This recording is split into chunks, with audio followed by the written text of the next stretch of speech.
Hai anak-anak, apa kabarnya hari ini? Saya berharap kalian selalu tetap semangat untuk belajar kebenaran firman Tuhan. Yuk kita awali dengan berdoa. Lipat tangannya, tutup matanya, kita berdoa. Tuhan Yesus, terima kasih. Hari ini kami bersyukur karena kami masih diberikan kesempatan untuk belajar kebenaran firman-Mu. Tolong kami Tuhan, agar kami mengerti apa yang Tuhan mau kami lakukan di dalam kehidupan ini. Kami mau menyerahkan hari ini sepenuhnya ke dalam tangan Tuhan Yesus Kristus. Di dalam nama-Mu kami sudah berdoa dan mengucap syukur.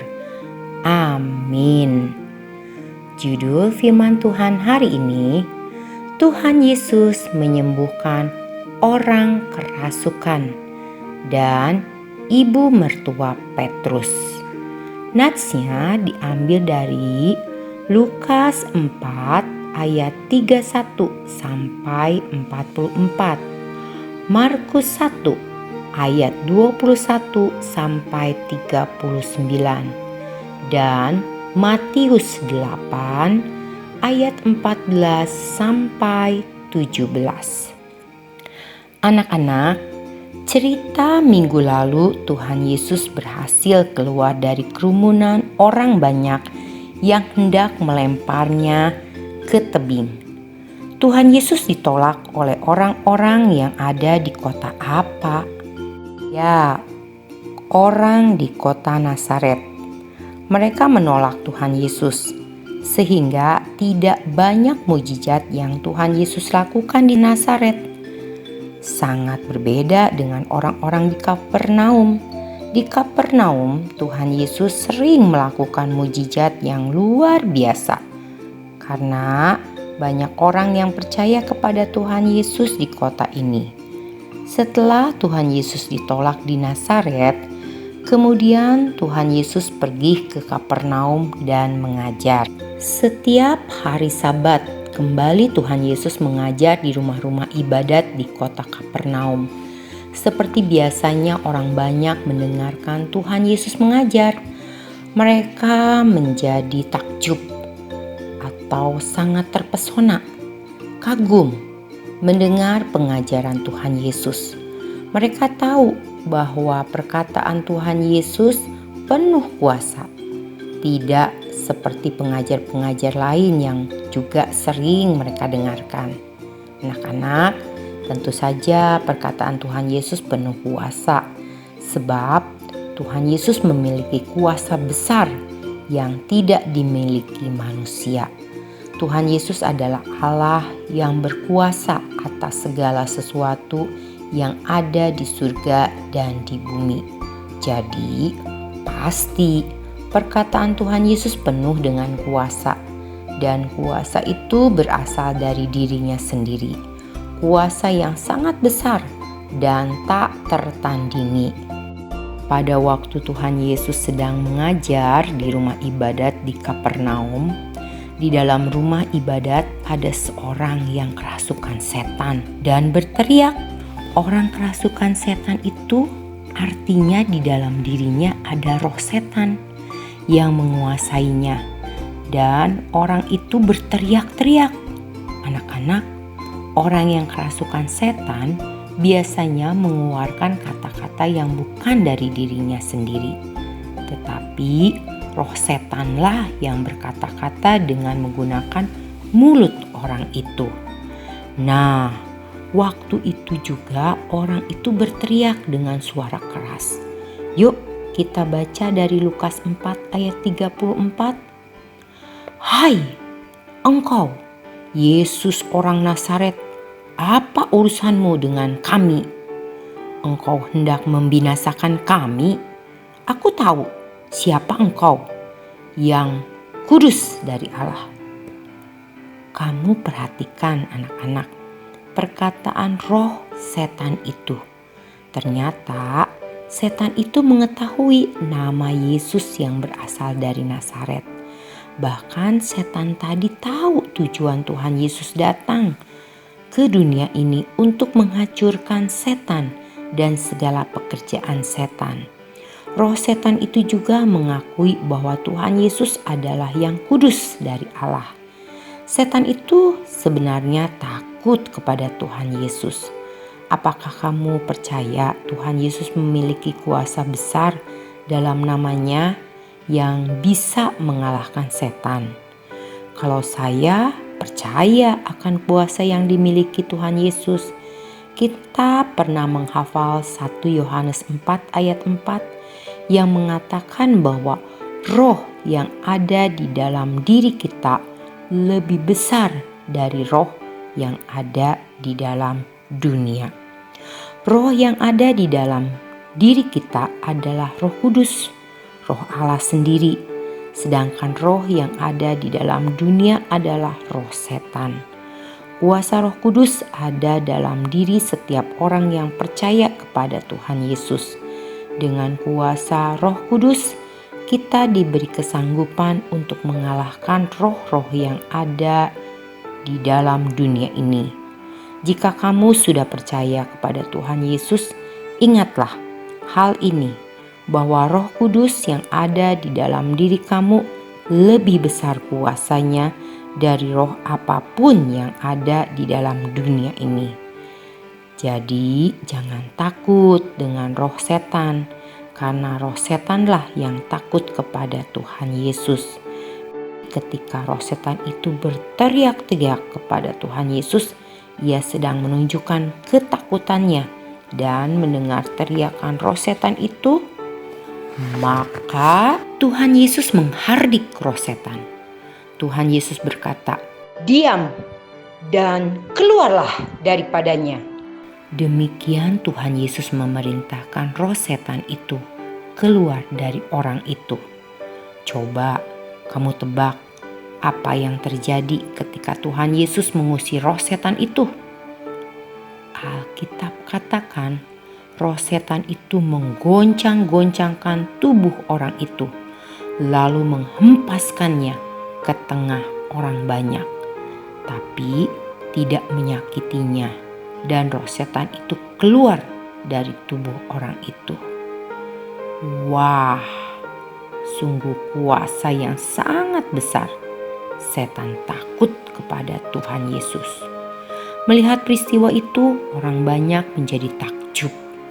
Mereka menyaksikan langsung apa yang dilakukan oleh Tuhan Yesus. Mereka berkata satu dengan yang lain, "Alangkah hebatnya perkataan Tuhan Yesus." Ya, hanya dengan kata-kata saja, roh setan itu pergi meninggalkan orang itu. Orang banyak itu mengakui perkataan Tuhan Yesus penuh dengan wibawa dan kuasa, sehingga roh-roh setan itu keluar. Segera peristiwa itu tersebar kemana-mana. Orang-orang makin banyak yang mendengar tentang kuasa Tuhan Yesus yang luar biasa. Sesudah peristiwa di rumah ibadat itu, Tuhan Yesus pergi ke rumah Simon. Tuhan Yesus pergi bersama Yohanes dan Yakobus. Ketika sampai di rumah Simon, ternyata ibu mertua Simon, artinya ibu dari istrinya Simon, sedang terbaring karena sakit demam, dan demamnya sangat keras. Orang-orang di situ minta kepada Tuhan Yesus supaya menolong ibu mertua Simon. Tuhan Yesus pergi ke tempat ibu mertua Simon. Ia berdiri di samping tempat tidur ibu mertua Simon. Tuhan Yesus menghardik penyakit demam itu sambil memegang tangan ibu mertua Simon dan membangunkannya. Ajaib! Seketika lenyaplah sakit demamnya. Ibu mertua Simon sembuh seketika.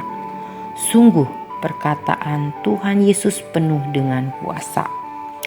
Anak-anak, firman Tuhan dalam Yesaya 53 ayat 4 dan 5 berkata, "Tetapi sesungguhnya penyakit kitalah yang ditanggungnya, dan kesengsaraan kita yang dipikulnya. Padahal kita mengira dia kena tulah, dipukul, dan ditindas Allah. Tetapi dia tertikam oleh karena pemberontakan kita. Dia diremukkan oleh karena kejahatan kita.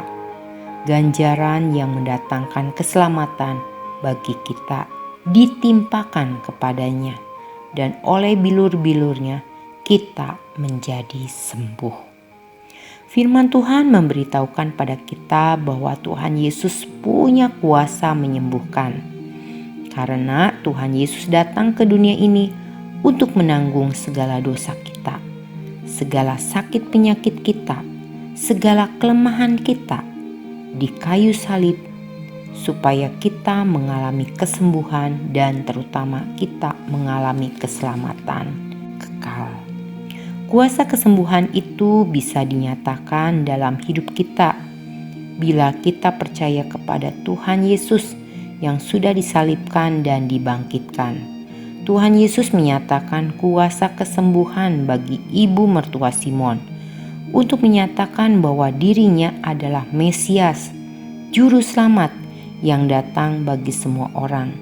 Ibu mertua Simon sembuh. Ia bangun lalu melayani Tuhan Yesus dan murid-muridnya. Setelah matahari terbenam, orang banyak membawa orang-orang yang sakit dan kerasukan. Semua orang yang punya keluarga yang sakit mereka bawa kepada Tuhan Yesus. Penyakitnya macam-macam. Ada juga orang-orang yang kerasukan setan. Tuhan Yesus menumpangkan tangannya kepada orang-orang sakit dan kerasukan. Mereka menjadi sembuh dan roh-roh setan keluar dari orang-orang yang kerasukan. Setan-setan itu keluar sambil berteriak dan menyatakan, "Engkau adalah anak Allah." Tuhan Yesus melarang setan-setan itu berbicara, sebab setan-setan itu tahu bahwa Tuhan Yesus adalah Mesias. Banyak orang disembuhkan dan dilepaskan dari roh setan. Semua membuktikan bahwa Tuhan Yesus adalah Mesias yang memiliki kuasa besar atas penyakit dan setan. Anak-anak, malam hari itu telah terjadi mujizat yang menakjubkan. Dan ketika pagi hari, Tuhan Yesus pergi ke tempat yang sunyi. Tuhan Yesus biasa berdoa di pagi hari, dan Yohanes bersama Yakobus menyusul. Sementara itu orang banyak mencari Tuhan Yesus untuk menahan Tuhan Yesus supaya tidak pergi meninggalkan mereka. Tetapi Tuhan Yesus mengajak murid-muridnya pergi. Tuhan Yesus berkata, "Marilah kita pergi ke tempat lain, ke kota-kota yang berdekatan, supaya di sana juga aku memberitakan Injil, karena untuk itulah aku diutus." Tuhan Yesus pergi ke kota-kota lain. Tuhan Yesus melakukan pekerjaannya. Dia berkeliling dari satu kota ke kota lainnya, memberitakan Injil keselamatan dari Allah di seluruh Galilea dan Yudea. Tuhan Yesus menjadi dikenal oleh orang-orang banyak. Tuhan Yesus mengajar di rumah-rumah ibadat setiap hari Sabat dan melakukan banyak mujizat. Nah, anak-anak, berita Injil dari Tuhan Yesus telah diberitakan di banyak kota. Hari ini juga kamu dan saya mendengar berita dari firman Tuhan bahwa Tuhan Yesus telah menanggung segala dosa, segala sakit penyakit, segala kelemahan kita di kayu salib. Tuhan Yesus berkuasa atas penyakit dan setan, dan Tuhan Yesus berkuasa atas dosa. Tuhan Yesus sudah menyelesaikan semua tugasnya di kayu salib, dan Tuhan Yesus telah menang. Kebangkitan Tuhan Yesus adalah bukti kuasa kemenangan Tuhan Yesus atas dosa, juga atas setan dan penyakit. Ayat hafalan kita hari ini dari Yesaya 53 ayat 4a. Kita ucapkan bersama-sama. Tetapi sesungguhnya penyakit kitalah yang ditanggungnya, dan kesengsaraan kita yang dipikulnya. Percayakah kamu akan kuasa Tuhan Yesus atas penyakit dan setan? Bagi kamu yang sudah percaya kepada Tuhan Yesus, ingatlah bahwa di dalam diri kamu ada kuasa Roh Kudus yang akan menolong memberi kemenangan atas setan, dan Roh Kudus juga akan memberimu kemenangan atas penyakit. Kita perlu bersyukur memiliki Tuhan Yesus yang berkuasa dan memberikan Roh Kudus-Nya untuk memberi kuasa kepada kita orang percaya. Bagi kamu yang belum percaya pada Tuhan Yesus, kamu perlu percaya dulu kepada Tuhan Yesus yang telah disalibkan dan dibangkitkan. Baru kamu akan diberi Roh Kudus dan diberi kuasa kemenangan atas sakit dan setan. Maukah kamu percaya kepada Tuhan Yesus? Jika mau percaya, silahkan angkat tanganmu. Mari kita berdoa. Tuhan Yesus, kami bersyukur untuk firman-Mu hari ini. Tuhan Yesus, kami percaya bahwa Engkau berkuasa atas penyakit dan setan. Kami bangga karena Engkau memiliki kuasa yang sangat besar. Sebab itu kami mau mempercayakan seluruh hidup kami ke dalam tangan-Mu. Tolonglah kami ketika kami sakit. Kami ingat bahwa Engkau berkuasa atas segala penyakit, dan kami dapat mengalami mujizat kesembuhan oleh kuasa-Mu. Tolonglah ketika kami merasa lemah, kami ingat bahwa Engkau sudah memikul segala kelemahan dan dosa kami di kayu salib, sehingga kami mengalami kemenangan atas kelemahan dan dosa kami. Terima kasih Engkau sudah datang ke dunia untuk menyelamatkan kami. Dalam nama Tuhan Yesus, kami bersyukur dan berdoa. Amin. Tuhan Yesus memberkati.